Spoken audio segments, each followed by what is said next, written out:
Muitos assuntos, hein? Sem perder tempo, para começar, a Meta, que é a dona do Facebook, Instagram e WhatsApp, divulgou uma nota na qual manifesta preocupação com os rumos do julgamento que pode regulamentar as redes sociais no Brasil. Os magistrados que já se manifestaram defendem a criação de normas inéditas no mundo, como o entendimento de que as plataformas deveriam retirar do ar qualquer conteúdo que for considerado fake news ou então discurso de ódio. Se isso acontecer, diz a Meta, as Big Techs não conseguirão atender todas as notificações e deixariam de funcionar no país, pois poderiam ser responsabilizadas por praticamente todos os tipos de conteúdo. A plataforma disse também que segue todas as normas e teme que o resultado do julgamento possa abrir brechas para censura. Por fim, a empresa afirmou que nenhuma grande democracia do mundo utiliza esse modelo como que pode ser implantado aqui no Brasil. Acho que tem alguns pontos importantes para a gente analisar com os nossos comentaristas. Chamar o Roberto Mota hoje diretamente do Rio de Janeiro, ao vivo. Mota, seja bem-vindo. Ótima noite a você. As repercussões sobre esse posicionamento da Meta, empresa dona do Facebook, WhatsApp e Instagram, dizendo que em nenhuma grande democracia do mundo possui um regime que está sendo sugerido pela justiça brasileira. O que achou do comunicado? Pode e deve servir como alerta, Mota? Eu acho que essa lista de coisas que não existem em nenhuma democracia do mundo pode ser ampliada, né? A gente pode incluir nela audiência de custódia, a gente pode incluir nela progressão de regime e várias outras coisas que só existem aqui no Brasil e que fazem parte do mesmo pacote ideológico. Boa noite, Caniato, boa noite aos meus colegas de bancada, boa noite, nossa querida audiência. Há vários aspectos desse assunto que a gente precisa comentar. Então eu vou fazer apenas o primeiro apanhado. As empresas de rede social estão colhendo o que plantaram. Elas começaram com a prática da censura. Os juristas estão apenas formalizando o que a maioria das redes já faz há muito tempo. Provavelmente não existe uma única pessoa de direita que não tenha sofrido isso. Eu já fui bloqueado, cancelado, colocado no tal shadow ban, já colocaram uma tarjazinha na minha postagem, já levei advertência. Eu fiquei 4 meses desmonetizado pelo YouTube e até hoje eu não sei a razão. Não se dignaram a me dizer o que eu tinha feito, nem qual postagem minha tinha provocado a desmonetização. Então, as redes sociais ajudaram a criar esse monstro. Agora, convivam com ele. Posicionamento da Meta que sinaliza risco de censura no Brasil. Chama o Luiz Felipe Dávila, vai trazer a sua avaliação sobre esse comunicado da Meta. Dávila, seja bem-vindo. Ótima noite a você. A empresa disse que está muito preocupada com os argumentos que estão sendo usados e defendidos na Suprema Corte Brasileira. Dávila. Boa noite, Caniato. Boa noite, Mota. Boa noite, Beraldo. E boa noite à nossa audiência. É para ficar muito preocupado. O voto do ministro Dias Toffoli é um assinte contra a democracia e o Estado democrático de direito. O voto de Toffoli aproxima o Brasil muito mais da Rússia e da China do que das nações democráticas. Porque as nações democráticas, Caniato, têm um ponto em comum. A liberdade de expressão só pode ser cerceada sob ordem judicial. Isto garante o direito à ampla defesa. E sem o formalismo de uma atitude judicial, não se pode censurar ninguém. Mas, infelizmente, esse primeiro voto instaura a censura no Brasil de 2 formas. Primeiro, transforma as plataformas nos censores oficiais, ou seja, eles vão ter que exercer a censura, caso contrário, serão punidos pela justiça. E segundo, e esse ponto mais preocupante, cria-se um órgão estatal que vai definir o que é desinformação. Isto é um absurdo. Isso lembra à época do regime militar, onde havia um órgão estatal que entrava nas redações dos jornais e censurava matérias. E jornais como o Estado de São Paulo acabavam publicando receitas de bolo e poemas para mostrar que haviam sido censurados. Se este voto permanecer na Suprema Corte, pode preparar a sua seleção de receita de bolos e poemas, porque o Brasil vai mergulhar na escuridão.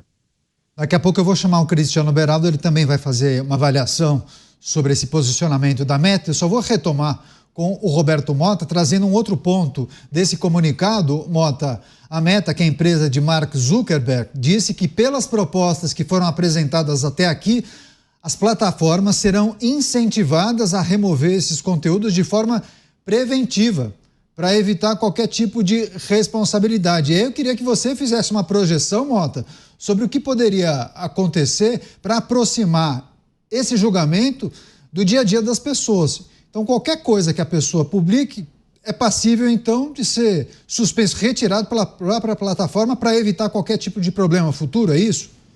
Eu não vejo nenhuma diferença de natureza entre o rumo que essas discussões estão tomando e tudo que a gente ouviu sendo expresso no Brasil nos últimos meses e anos por autoridades, por políticos, por juristas do Estado. Existe essa ânsia de censurar, existe essa ânsia de retirar do homem comum, do cidadão, a possibilidade de expressar a sua opinião. Foi criado um novo consenso entre aquelas pessoas que eram absolutamente contra a censura, que colocavam o esparadrapo na boca e faziam as manifestações sobre censura nunca mais. Elas agora se uniram em torno de um novo consenso. Esse consenso diz que a censura agora é necessária para nos proteger contra um certo discurso de ódio. Mas o que é discurso de ódio? Discurso de ódio é qualquer coisa que eles classifiquem como discurso de ódio. Nada mais natural do que criar uma agência estatal para colocar o carimbo de discurso de ódio. Adivinhe o que é que vai ser carimbado como discurso de ódio? Tudo o que desagradar ao Estado brasileiro e àqueles que o controlam. Agora, a definição original de discurso de ódio é bem diferente disso e bem clara. O discurso de ódio é o discurso que pede a eliminação de uma pessoa ou de um grupo. Eu vou dar um exemplo aqui que todo mundo conhece. É essa turma que fala contra Israel, dizendo que Israel não tem o direito de existir, que os judeus em Israel devem ser todos varridos do rio até o mar. Todo mundo já deve ter ouvido essa expressão. Isso é discurso de ódio, porque pede, ainda que de uma forma indireta, a eliminação de um povo, a eliminação de uma nação que teve 6 milhões de pessoas mortas no Holocausto. Agora, para impedir esse tipo de manifestação não é necessária nenhuma nova lei. As leis existentes já dão conta disso. Não é necessária nenhuma inovação, não é necessário que as redes sociais façam mais censura do que elas fazem, porque elas já fazem censura, e se tivessem vergonha admitiriam isso. Isso que está acontecendo hoje só está acontecendo porque esse procedimento de censura partiu das próprias redes sociais. A fartura de casos documentados aqui no Brasil de pessoas que foram banidas, estão banidas até hoje, que têm as suas postagens censuradas. Agora, para lidar com o verdadeiro discurso de ódio, que eu concordo, o verdadeiro discurso de ódio é totalmente inadmissível, não tem lugar no nosso convívio social. Para lidar com ele, não é necessária uma única lei nova, nem nova regulamentação e nenhuma agência estatal. Basta aplicar as leis que já existem. Estamos repercutindo o posicionamento da Meta, que emitiu um comunicado fazendo algumas ponderações em relação ao julgamento que acontece no Supremo Tribunal Federal sobre regulação das redes. A plataforma se manifestou se dizendo preocupada com o andamento dessa apreciação. Chamar o Cristiano Beraldo, também vai trazer as impressões dele. Beraldo, seja bem-vindo, ótima noite a você. O comunicado da empresa de Mark Zuckerberg, que aponta o ineditismo da justiça brasileira em propor moderação de conteúdo e responsabilização das plataformas sobre conteúdos de terceiros. Suas ponderações, Beraldo. Olha, Neto, Zuckerberg agora é um apoiador do presidente Donald Trump, que assumirá a presidência dos Estados Unidos novamente no dia 20 de janeiro. Boa noite a você, ao Dávila, ao Mota, e boa noite à nossa audiência que nos prestigia diariamente aqui nos Pingos nos Is. O que está acontecendo no Brasil é, sem dúvida nenhuma, um conjunto de eventos que eu diria, de uma certa forma, inédito na sua composição, nas suas características, no mundo democrático. Não é possível que nós tenhamos normalizado um esforço imenso de simplesmente calar as pessoas, como se apenas as redes sociais estimulassem as pessoas a mentir em relação às outras, a fazer fake news, a fazer fofoca, a proferir ofensas. Isso acontece desde que o mundo é mundo, e não é à toa que as leis brasileiras já prevêem punição para este tipo de atitude. Entretanto, nessa inovação que se quer propor no judiciário brasileiro, nós estamos diante de um cenário em que a plataforma de comunicação torna-se responsável por aquilo que alguém publica. É como se a estrada tornasse-se responsável pelo acidente que o motorista provoca. É como se a empresa de telefonia tornasse-se responsável por aquele crime que é combinado ou aplicado através do telefone. Aliás, crimes que se tornaram corriqueiro na rotina das pessoas quando bandidos presos utilizam-se de celulares para que dentro da prisão possam tentar aplicar o golpe do falso sequestro. Ou mesmo os bares, onde pessoas eventualmente podem se reunir para tentar combinar ali algum tipo de ação criminosa. Não faz nenhum sentido responsabilizar as redes sociais. As redes sociais, elas devem ser impelidas, sim, a serem transparentes, a deixarem claro as regras sobre as publicações, o engajamento, etc. E, ao serem acionadas pela justiça, responderem de forma pronta com as informações que são devidas. Mas simplesmente instituir no Brasil esse clima de censura, isso é um retrocesso gigantesco para um país que está desesperado por avanços, Canhato. Deixa eu chamar o Dávila para trazer uma análise importante. O Dávila, o Mota, heavy user de redes sociais, fala que já existe em algumas redes sociais um certo controle de conteúdo. O Mota destacou também falta de transparência na tomada de decisão pelas próprias empresas.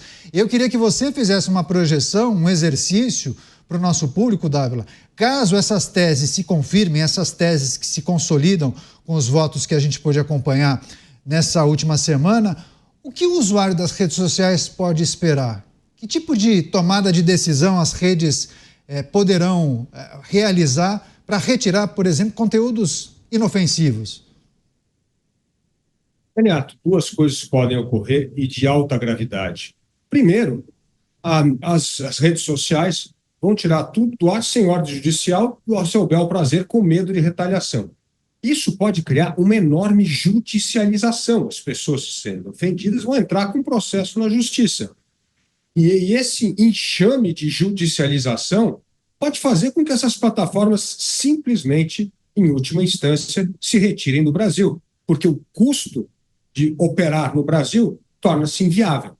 Esse é o ponto mais grave.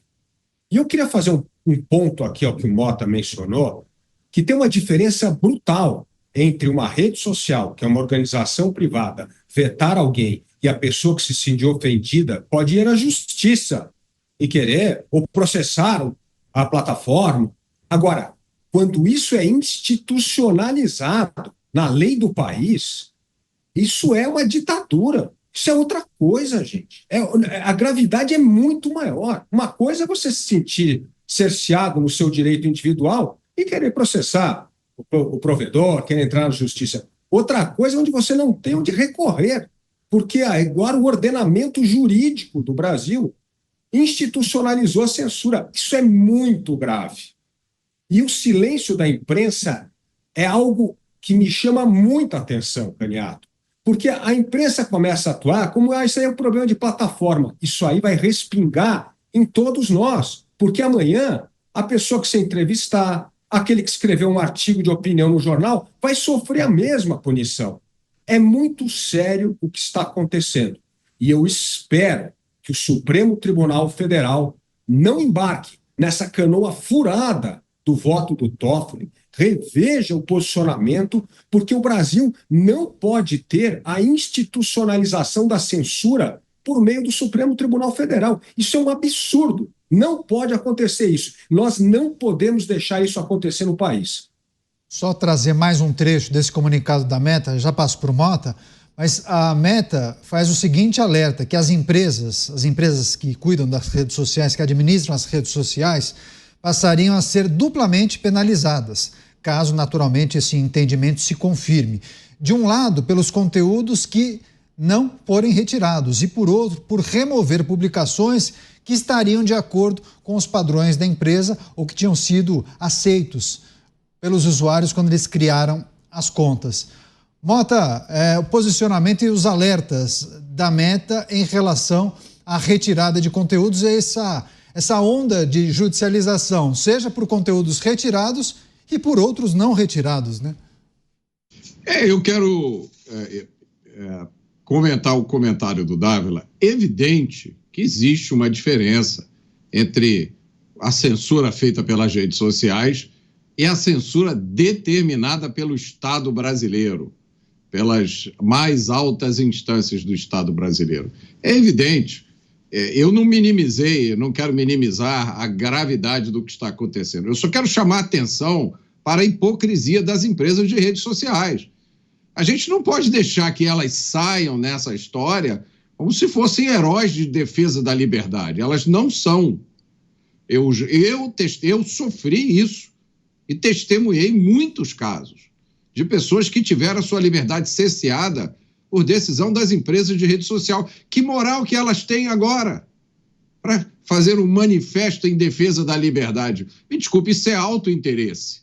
Isso é alguém fazendo conta lá e vendo, a partir de agora nós vamos gastar uma fortuna. Nos termos dessa decisão, nós vamos ter que contratar um monte de advogados, vamos gastar uma fortuna com processos. Mas elas não pensaram nisso quando censuraram as pessoas. Eu tenho amigos que foram censurados no X, na época que o X ainda não era do Elon Musk, sem aviso nenhum, simplesmente conta bloqueada. Você vai entrar, conta bloqueada. Como eu disse, no meu caso, eu fui censurado, conta desmonetizada. Por quê? Violou os padrões da comunidade. Mas exatamente qual item do padrão da comunidade eu violei? Não, a gente não pode dizer. E tá bom, então me diga qual foi a postagem que eu fiz que violou para que eu tire. Não, a gente não pode dizer. Tá de brincadeira comigo, né? E agora faz manifesto. Então vamos separar as coisas. O que está acontecendo no Brasil é inaceitável, é um absurdo. Não é necessária nenhuma lei adicional para tratar essa questão. As leis que já existem já são mais do que suficientes. Qualquer lei adicional vai ser usada como instrumento de censura. Você criar uma entidade estatal para fazer isso é cristalizar o absurdo. Eu tenho dificuldade de acreditar realmente que uma coisa dessas vá para frente. E vamos ser também bem claros, não é censura generalizada, é censura contra um lado do espectro político. Quem é de esquerda vai continuar podendo dizer o que quiser. Quem é de direita, se der bom dia, está correndo o risco de ser censurado. Eu faço uma sugestão aqui. Talvez essa sugestão para as redes sociais venha muito tarde. Talvez o prejuízo causado por elas próprias já seja grande demais. Mas a minha sugestão é a autorregulamentação. Então você tem a rede social que censura. Se você gostar, você frequenta aquela rede social. Tem a rede social sem censura. Você escolhe, ninguém é obrigado a usar a rede social. Quem não gostar de rede social pode voltar a ler jornal em papel. Essa é a minha opinião. Realmente eu tenho dificuldade de acreditar que o que a gente está vendo está acontecendo. Eu só não posso deixar que as empresas de redes sociais saiam de mocinhas nessa história, porque a única que defende a liberdade de expressão hoje, né, depois que foi comprada pelo Elon Musk, é o X. Pois é, o assunto é tão bom que até o Cocada, né, que é o cachorro do Mota, desculpa, decidiu manifestar. Fora, aí, ó, o Cocada. O Cocadinha fazendo sucesso aqui no Pingos. Dávila, antes de passar para o Beraldo, você faz, então, dá a resposta para o Mota, depois eu passo para o Beraldo. Vai lá. O que vem acontecendo com algumas plataformas censurando, isso é verdade, acontece no Brasil e acontecer em outros lugares. Mas o que eu digo, para retirar conteúdo, se você se sente prejudicado, tem sempre como recorrer à justiça. E isso gente, é muito importante, não é uma filigrana jurídica. Isso é a essência da democracia. Você tem acesso à ampla defesa e o respeito ao Estado Democrático de Direito. Você tem qualquer cidadão tem isso, que se sentir prejudicado, ele pode ingressar na justiça. Agora, quando a justiça determina o regramento jurídico oficializando a censura, primeiro, é a violação absoluta do artigo 5º da Constituição, que é uma cláusula pétrea. Nem o Supremo Tribunal Federal tem o poder de anular uma cláusula pétrea da Constituição. Então isso aí vira um Estado que não tem mais lei, isso aqui é o faroeste, porque tudo vai depender agora da interpretação de alguém. Se você não zela pelo que há de mais sagrado na Constituição, que é a sua cláusula pétrea, o que vale as outras leis? O que vale leis ordinárias? Então, o Supremo Tribunal Federal tem que agir rapidamente como um colegiado para consertar essa decisão desastrosa, antidemocrática, que é um desrespeito ao Estado Democrático de Direito e à cláusula pétrea da Constituição brasileira. Nós não podemos deixar o Supremo institucionalizar a censura no Brasil. Pois é, vou passar para o Beraldo, né, Beraldo? A gente já entrevistou tantos juristas e advogados nos vários programas e jornais da Jovem Pan e vários reforçam e reiteram, né, que o nosso arcabouço jurídico já abarcaria praticamente todos os crimes que podem ser cometidos pelas redes sociais. Enfim, permitir a retirada de conteúdo sem ordem judicial, muitos falam, poderia criar um problema jurídico muito maior, inclusive para o judiciário, né, Beraldo? Pois é, mas o problema é que é o judiciário criando esse imbróglio, tornando a legislação brasileira um conjunto de regras sujeitas a uma livre interpretação, coisa que não é papel do judiciário fazer. Caniato, a gente está vivendo no Brasil em que o parlamentar, que deveria estar protegido por aquilo, pela Constituição, diante daquilo que é falado por ele na tribuna, até isso está sendo condenado. Parlamentares estão sendo alvo de investigação, de penalização judicial em razão daquilo que falaram da tribuna. Isso é inacreditável e, sobretudo, isso é inaceitável, porque se não houver esta liberdade básica, elementar garantida, nem no exercício da atividade parlamentar e nem para o cidadão comum que encontrou nas redes sociais uma forma de ver a sua voz ser amplificada, esqueçam o Brasil. Não há absolutamente mais nada a fazer. Qualquer coisa que façamos buscando ajudar a melhora constante do desenvolvimento do Brasil poderá ser alvo de questionamento e ser usado para nos punir.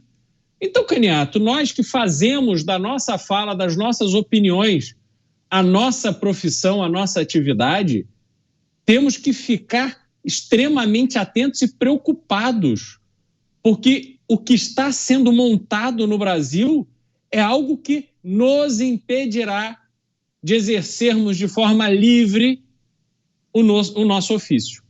Mas ô Mota, e aí, e o usuário de rede social, o trabalhador, aquele que acompanha o noticiário, não sabe exatamente para onde nós estamos caminhando? O que compete a esse cidadão fazer? Cruzar os braços, assistir? Ele pode se manifestar de alguma maneira? É uma situação difícil para essas pessoas. Para onde nós estamos caminhando? Ela se pergunta. O que ela pode fazer? Acho que seu microfone está fechado. Verifica, por favor. Caniato, essa é uma pergunta muito difícil. As redes sociais empoderaram o cidadão comum. E isso explica essa ânsia de censura, de regulamentação. Com as redes sociais, qualquer pessoa pode escrever uma postagem, um artigo, uma mensagem e mandar, e essa mensagem viraliza. E vocês vão lembrar, aqui todo mundo vai lembrar, uma das primeiras ações de censura foi tomada por um aplicativo de mensagem que impediu as restrições começaram, primeiro você não podia mais mandar mensagem para mais do que 10 pessoas, depois acho que esse limite caiu para 5, depois uma mensagem que é mandada muitas vezes, o aplicativo não deixa você mandar. Quem autorizou esse aplicativo a ficar controlando o conteúdo? É como se uma companhia telefônica ficasse escutando o que você está dizendo. E, olha, isso aí que você está falando, Mota, é fofoca, eu vou interromper essa sua ligação. Vocês lembram disso que aconteceu? Essa decisão foi tomada para proteger. Vieram com uma desculpa, assim, para impedir a disseminação de fake news. Mas por quê? Quem faz esse julgamento? Uma empresa de aplicativo de mensagem? Então, é isso que está por trás. Porque hoje qualquer pessoa que tem uma boa ideia pode, ou pelo menos podia, até pouco tempo atrás, comunicar essa ideia para milhões de pessoas. Nunca existiu isso na história da humanidade. Nunca. Com todas as limitações que eu tenho, eu faço uma postagem, muitas vezes eu faço uma reflexão, eu estou conversando com alguém, me surge uma ideia nova, eu coloco isso na rede social, em poucos minutos milhares de pessoas já leram. Algumas dessas pessoas fazem comentários interessantíssimos, que eu depois aproveito nos artigos que eu escrevo e publico nas redes sociais. Isso é uma ferramenta fantástica, é uma ferramenta de liberdade, é uma ferramenta de evolução, é uma ferramenta de educação. Dá para entender agora a ânsia de parar com isso? Essa ânsia de parar, você perguntou, né, Caniato, onde é que isso vai levar? O que vem na minha mente é a Coreia do Norte e a Europa Oriental, na época da Cortina de Ferro, onde as pessoas iam lá para um lugar escondido ouvir a rádio Europa Livre, para saber como era a vida nos países. Será que nós vamos chegar nesse ponto? Eu acho que não, por causa da tecnologia. É impossível parar o avanço da tecnologia, a não ser que esse novo departamento de censura coloque um censor do lado de cada um de nós. Porque o Elon Musk já anunciou há 2 semanas atrás que ele já tem tecnologia, já testou e funciona a transmissão direto dos satélites da Starlink para um telefone celular sem qualquer modificação no hardware do celular. Existem inúmeras outras tecnologias disponíveis que podem ser usadas. Agora, será que nós vamos criar um Brasil das sombras? Quando a gente quiser se informar, a gente vai ter que cair na clandestinidade? É isso? Eu não sei responder essa pergunta agora, Caniato, sinceramente.